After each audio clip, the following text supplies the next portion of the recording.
The African ostrich is the largest bird alive on Earth. She weighs over 100 kilograms and stands nearly 3 meters tall.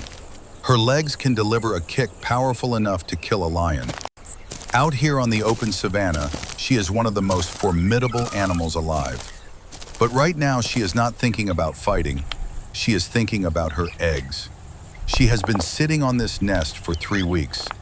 A shallow depression scraped into the dry earth, holding 8 enormous eggs, each one the size of a rugby ball, pale cream, weighing close to 1.5 kilograms apiece. Every calorie she has consumed in the past weeks has gone toward keeping those eggs alive. Every hour she has sat here has been an act of total commitment to what is beneath her. The savanna around the nest is open ground, flat, exposed. There is no shade, no cover, no shelter for anything approaching, which means she can see everything coming from a long way off.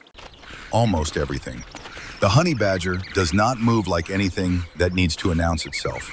It moves like something that has already decided. The honey badger has been moving since before dawn. It weighs around 12 kilograms, a 13th of what she weighs, and it has covered nearly 20 kilometers in the hours since the sun came up, following a scent trail that has led it across open ground, through a dry riverbed, and now along the edge of the flat where the ostrich nest sits exposed in the full morning heat. It stops. Its nose works the air, picking apart the compound scents of dry soil, dried grass, the sharp ammonia of bird, and something underneath all of it that identifies what is here and how many of them there are. Then it moves forward again, low, deliberate, the particular movement of an animal that has already decided what it is going to do and is now simply closing the distance to do it. The ostrich sees it at 40 meters. She rises immediately, the massive body lifting from the nest in one motion, wings spreading to their full span of nearly 2 meters, the neck extending to full height. The transformation is instant, from sitting incubator to standing fortress.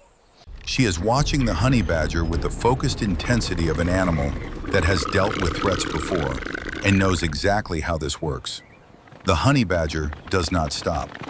At 20 meters, the ostrich takes 3 rapid steps forward, a warning, a demonstration of scale, a statement of intent. The honey badger sees this and adjusts its line slightly, circling left, reading the situation. The two animals are now in direct confrontation, the largest bird on Earth and the most fearless animal in Africa.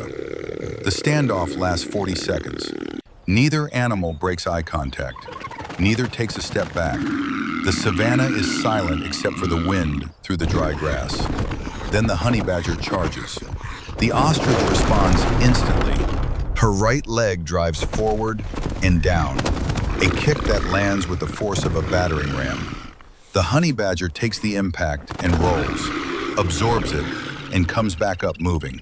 She kicks again and again. Each blow would have incapacitated most animals its size. Each time, the honey badger gets up. This is what makes it genuinely difficult to process. The ostrich is not a small animal. It is not delivering weak blows. Each kick lands with force that raises dust from the dry soil on contact. The ostrich is doing everything right. She is landing her kicks. The honey badger is being struck by one of the most powerful legs in the animal kingdom, and it keeps coming back. The battle goes on for 6 minutes. The nest site becomes a chaos of dust and movement. The great bird pivoting and kicking, the small dark animal constantly moving, absorbing, repositioning. The honey badger is knocked down repeatedly. It is rolled, flipped, buried under the impact of kicks that raise clouds of red dust from the dry soil. Every time it gets up, the dust settles, the honey badger finds its feet, and it comes back toward the nest with exactly the same intention it had before the kick landed. The ostrich is driven by something absolute, the biological imperative to protect what is beneath her in that nest. She cannot leave. She cannot abandon the eggs. She must hold this ground, and she is holding it. But the honey badger is not leaving either. The honey badger's skin is working for it in a way that changes the arithmetic of this encounter. It is thick, nearly 6 millimeters in some areas. It is loose, sitting separately from the body beneath it, allowing the animal to rotate inside a grip, to absorb a kick without the full force translating into the underlying tissue. A kick that should shatter ribs lands against a skin that rolls and distributes the impact. The ostrich begins to tire first. Not in any dramatic way. The ostrich is not failing. She is still fighting hard. But she has been fighting for 6 minutes against an animal that does not respond to damage the way animals are supposed to respond to damage. Not a visible collapse or slowing of movement, but the frequency of the kicks drops slightly. The pivot between attacks takes a fraction of a second longer. The forward pressure of each charge is marginally reduced. The honey badger, whose pain response sits outside the normal mammal range, registers none of its own damage. It simply continues. Then it finds the opening it has been waiting for. The honey badger moves fast and low around the ostrich's right side and bites, hard, deep, into the lower leg. The ostrich screams. It is a sound that carries across the flat for a considerable distance. She pulls back, steps back, and then the thing that the honey badger has been working toward for the entire 6-minute battle. She breaks. She runs. The nest is unguarded. For a moment, the flat is completely still, the ostrich retreating toward the distant tree line, the honey badger standing at the edge of the nest, both of them reading what has just happened. The honey badger approaches it. The eggs are enormous, each one weighing more than most animals the honey badger would normally eat in a week. It examines them with its nose first, then with its jaws, testing the shell. The shell of an ostrich egg is 2 millimeters thick, hard enough to support the weight of an adult human standing on it, hard enough to resist the first attempts of the honey badger's jaw. But the jaw that can crush a tortoise shell eventually finds purchase, and the shell begins to give. The honey badger takes the egg. It moves across the open savannah with the egg in its jaws, the cargo enormous relative to its body, slowing it slightly, making it more visible, making it exactly the kind of target that hungry eyes are designed to detect at distance. The wild dogs find it 6 minutes into the retreat. There are 7 of them, and 7 wild dogs working together represents a hunting system that has taken down animals 20 times their individual size. African wild dogs, Lycaon pictus, the painted wolves of the savannah.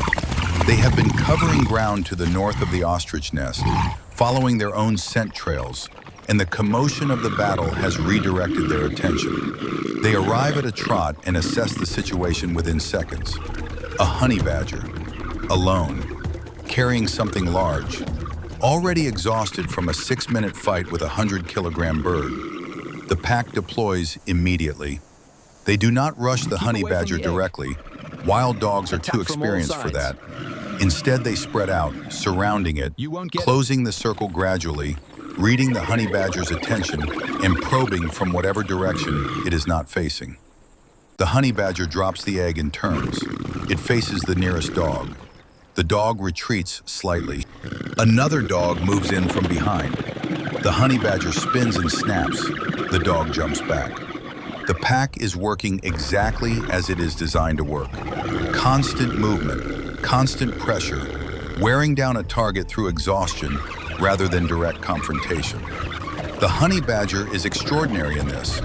It is already tired.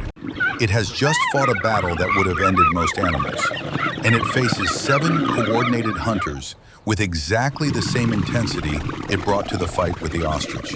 It lunges, it bites, it turns fast enough that no dog can reach the egg without going through it first. For 11 minutes it holds. Then one dog gets the angle it needs. A split second when the honey badger is facing the wrong direction.